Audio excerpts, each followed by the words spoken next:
नमस्कार, स्वागत है आप सभी का द प्रिंट लाइन्स में। चलिए नजर डालते हैं आज की 5 अहम खबरों पर। प्रधानमंत्री नरेंद्र मोदी ने आज पीलीभीत में चुनावी जनसभा को संबोधित किया। बता दें कि 10 साल के कार्यकाल में ये पहला मौका है जब प्रधानमंत्री नरेंद्र मोदी यहां पहुंचे हैं। यहां पहुंचने पर मुख्यमंत्री योगी आदित्यनाथ और भाजपा के प्रदेश अध्यक्ष ने प्रधानमंत्री का स्वागत किया। बीजेपी सरकार ने दुनिया को दिखा दिया कि भारत किसी से भी कम नहीं है। साथियों, जब नीयत सही होती है, हौसले बुलंद होते हैं, तो नतीजे भी सही मिलते हैं। आज हम चारों तरफ विकसित भारत का निर्माण होते हुए देख रहे हैं। कहीं 4 लेन, 6 लेन, 8 लेन के हाईवे बन रहे हैं, कहीं भव्य रेलवे स्टेशन बन रहे हैं, कहीं वंदे भारत और अमृत भारत जैसी आधुनिक ट्रेनें चल रही हैं। पीलीभीत, भोजीपुरा और पीलीभीत से टनकपुर तक रेलवे के ब्रॉडगेज होने से एक्सप्रेस ट्रेन भी चलने लगी है। धनारा घाट पर 250 करोड़ की लागत से पुल बनाने का काम भी शुरू होने वाला है। इससे शारदा नदी के किनारे रह रहे हजारों लोगों को आसानी होगी। ये जो सुविधाएं बन रही है, ये किसानों और नौजवानों दोनों के लिए नए अवसर लेकर के आती है। पुरानी सरकारों के दौरान जो उद्योग यहां बंद पड़ गए थे, जो फैक्ट्रियां यहां बंद हो गई थी, उनको भी इससे नई ऊर्जा मिलेगी। पीलीभीत में एक तरफ बांसुरी की सुरीली आवाज है, तो दूसरी तरफ टाइगर की दहाड़ भी है। हमारी सरकार पीलीभीत टाइगर रिजर्व की ख्याति को भी देश और दुनिया के कोने कोने में ले जाने का काम कर रही है। रक्षा मंत्री राजनाथ सिंह ने 9 अप्रैल को कांग्रेस की आलोचना करते हुए कहा कि पार्टी का घोषणा पत्र भारत को पीछे ले जाएगा। देखिए, यहां तक भारतीय जनता पार्टी के नेतृत्व की एनडीए सरकार का प्रश्न है। हम 2047 तक भारत को एक विकसित भारत बनाने का संकल्प लेकर आगे बढ़ रहे हैं, और मैं मानता हूं कि जो कांग्रेस का चुनावी घोषणा पत्र जारी हुआ है, वह यदि वह कहा जाए कि वह भारत को पीछे ले जाने वाला है, तो यह कहना भी अतिशयोक्तिपूर्ण नहीं होगा।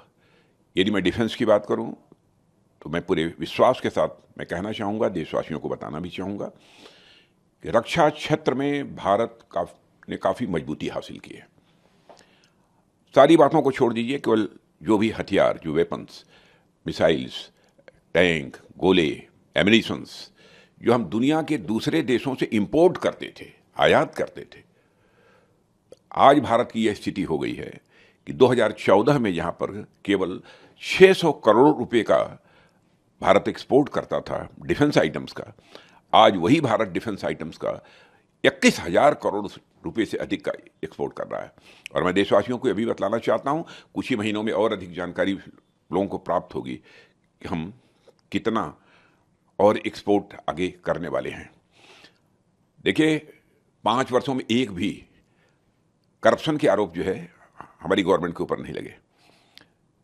जबकि रक्षा से संबंधित जो सौदे होते थे पहले, उसमें आपने देखा होगा कि कांग्रेस की गवर्नमेंट पर करप्शन के भी आरोप लगे हैं। सारी दुनिया ये देख रही है कि भारत सचमुच आर्थिक दृष्टि से भी एक विश्व की ताकत लगातार बनता जा रहा है। आतंकवाद के प्रश्न पर यदि हम देखें तो कांग्रेस की जब सरकार थी तो आतंकवाद के सवाल पर मुझे लगता है पता नहीं क्यों बचते थे और केवल देश की जनता को कहते थे कि इस प्रकार की आतंकवादी वारदातें तो देश में छोटी मोटी होती रहती हैं।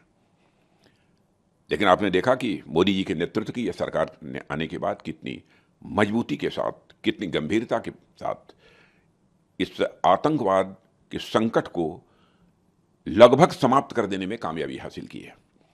पहले देश के कई राज्यों में इधर उधर की बराबर आतंकवादी घटनाएं होती रहती थी, समाचार पत्रों में खबरें सुनने को मिलती थी। लेकिन आज यदि कश्मीर को छोड़ दीजिए, शायद 1-2 महीने में कोई घटना हो गई तो हो गई, नहीं तो देश में कहीं पर आतंकवादी वारदात नहीं होती है। उसका कारण है पड़ोसी देशों को भी एहसास है कि भारत पहले का भारत नहीं है। यदि भारत के साथ अधिक छेड़छाड़ की गई तो भारत उसका मुंहतोड़ जवाब दे सकता है। सब मिला जुलाकर मुझे कहना हो कि कांग्रेस के घोषणा पत्र के संबंध में तो यह रिग्रेसिव डॉक्यूमेंट है, इसे प्रतिगामी डॉक्यूमेंट कहेंगे। और भारतीय जनता पार्टी बराबर जब घोषणा पत्र जारी करती है तो उसका घोषणा पत्र एक प्रोग्रेसिव डॉक्यूमेंट होता है। दोनों के बीच एक मौलिक अंतर यह है। और मैं कांग्रेस के चुनावी घोषणा पत्र के संबंध में यही कहना चाहूंगा कि दिवालिया हो चुके बैंक के चेक से अधिक यह कुछ नहीं है। कांग्रेस नेता आचार्य प्रमोद कृष्णम ने हाल ही में कांग्रेस के घोषणा पत्र पर बात करते हुए पार्टी पर जमकर हमला बोला है। कांग्रेस का घोषणा पत्र देखकर ऐसा लगता है कि महात्मा गांधी की कांग्रेस नहीं है। ये महात्मा गांधी की कांग्रेस नहीं है, ये मोहम्मद अली जिन्ना की कांग्रेस हो गई है। और ये जो मैनिफेस्टो है, ये मल्लिकार्जुन खड़गे का मैनिफेस्टो नहीं लगता, ये मोहम्मद अली जिन्ना का मैनिफेस्टो लगता है।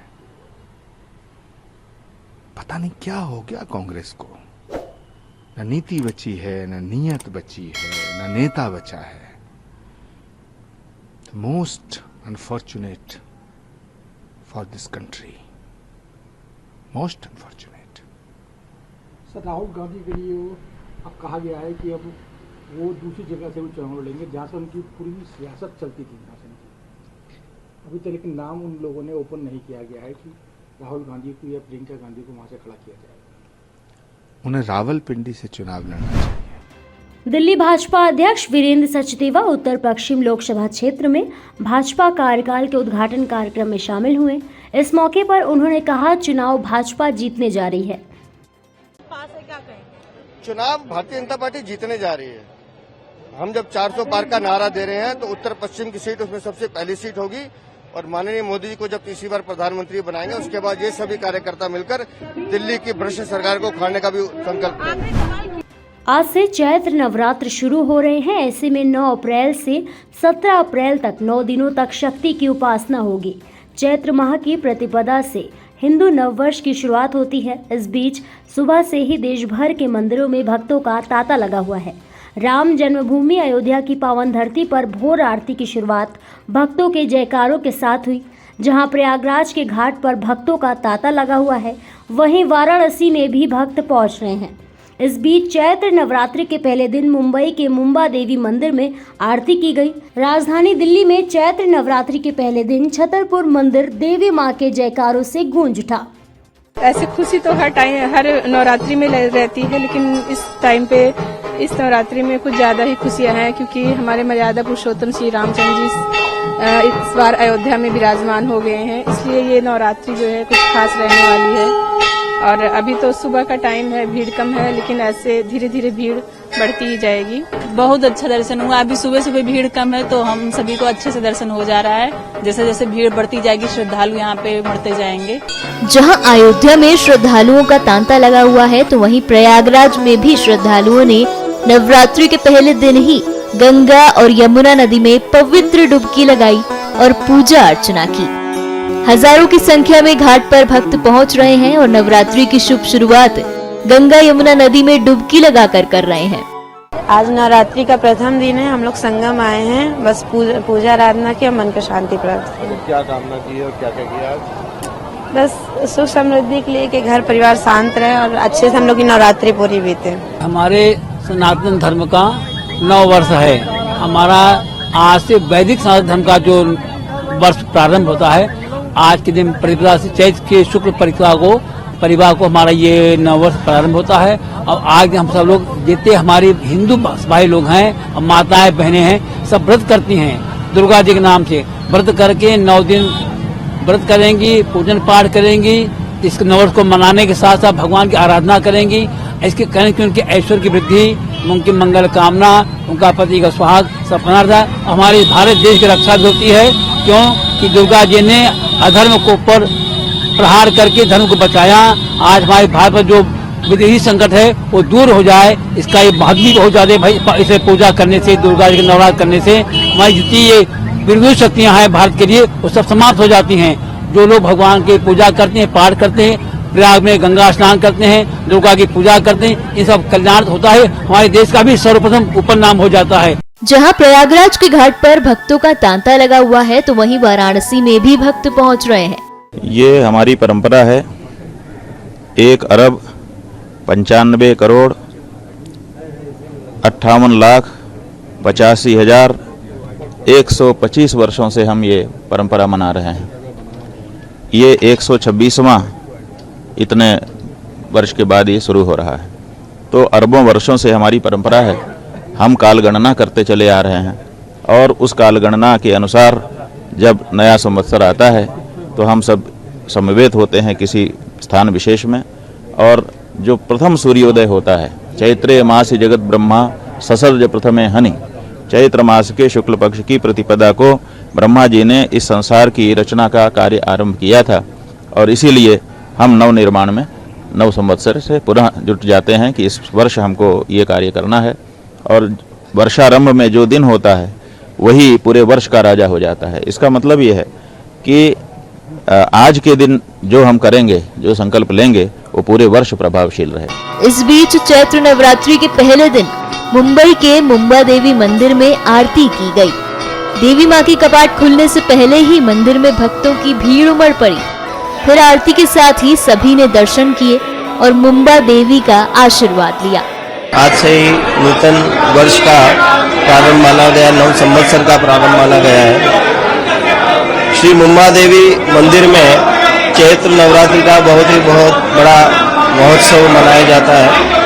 आज के दिन मां मुंबा देवी अन्नपूर्णा जगदम्बा की आराधना करके संपूर्ण विश्व में, संपूर्ण भारतवर्ष में, संपूर्ण मुंबई में सुख शांति रहे और सभी प्रकार से लोग आरोग्य रहे, तद हेतु मां मुंबा देवी अन्नपूर्णा जगदम्बा की प्रार्थना की जाती है। आज वैसे ही वर्ष भर में 4 मुख्य नवरात्रि होते हैं, उसमें आश्विन और चैत्र नवरात्रि का बहुत बड़ा महोत्सव मनाया जाता है। मुंबा देवी मंदिर में चैत्र नवरात्रि का बहुत बड़ा महोत्सव है। आज के दिन लाखों की संख्या में लोग आकर मां मुंबा देवी के दर्शन के लिए आते। ऐसे ही और भी खबरों को देखने के लिए बने रहिए द प्रिंट लाइन्स के साथ।